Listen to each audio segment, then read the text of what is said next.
And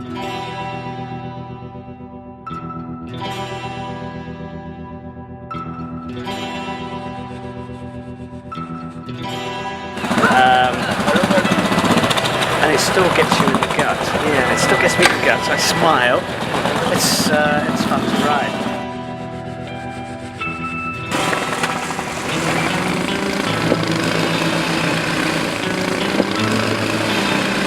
Unlike any Royal Enfield built in India ever before.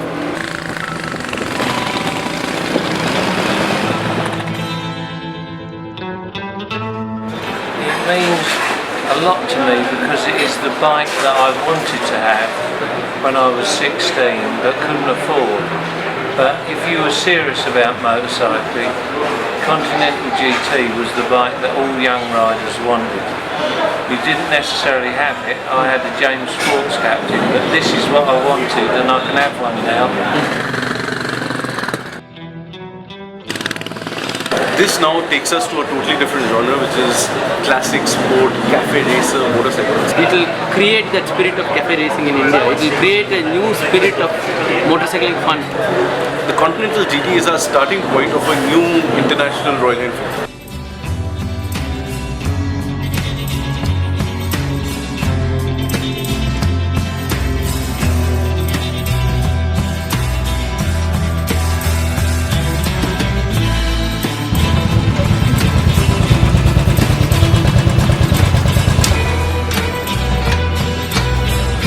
So it's been 2 days of riding this motorcycle in Goa. Till now we have ridden about 500 kilometers each, and so far it's been a fun experience.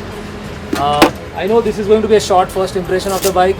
We will definitely try to do a longer review once we get this bike back in Pune and once Sargent is back in Pune. Goa has always been a getaway sort of a destination for me, but then though my primary role here was that of a DOP, I just couldn't resist the temptation of riding the GT. I've been so awestruck by this bike. The ability to push this bike through corners, the ease with which it handles. The brakes too give you a lot more room for committing an error and then correcting it too. And that's something wonderful for me coming from a Thunderbird 350. So it's been sort of an eye-opener for me. So what Royal Enfield has managed to put in this package is something very brilliant. They have managed to take the 500cc engine, import it probably to the 535 specifications as in the Lightning. But everything apart from that is completely new. When was the last time that you saw Pirelli Sports Demon on a Royal Enfield? When was the last time that you saw Paoli shocks or Brembo brakes up front on any Indian bike? And this bike has a custom tuned chassis made by Harris Performance, styled immaculately by Zenofia Designs. The level of detailing that goes in, be it the instrument cluster, be it the foot peg with the feeler bolts, the mirrors, the RVMs, they look fantastic and they're pretty functional too. Small elements like the fuel lid cap is such a brilliantly designed and well engineered package that the bike looks fantastic. While the bike looks aggressive, it still is a very clever design since the handlebars are raised a little higher, which makes for comfortable ergonomics. To be true, the vibrations are far less as compared to any other flagship model by RE, and the engine seems to have been tweaked a bit. There are a few minor shifts in the RPM, the throttle response is much better.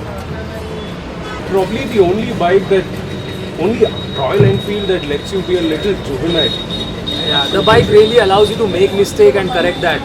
That has been one killer thing for me on this bike.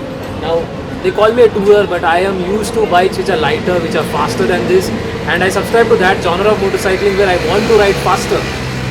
This bike may not be able to do that, but you know what, this bike has that one special thing. It will make you fall in love with this, and the way it handles, easily the best Royal Enfield ever made so far.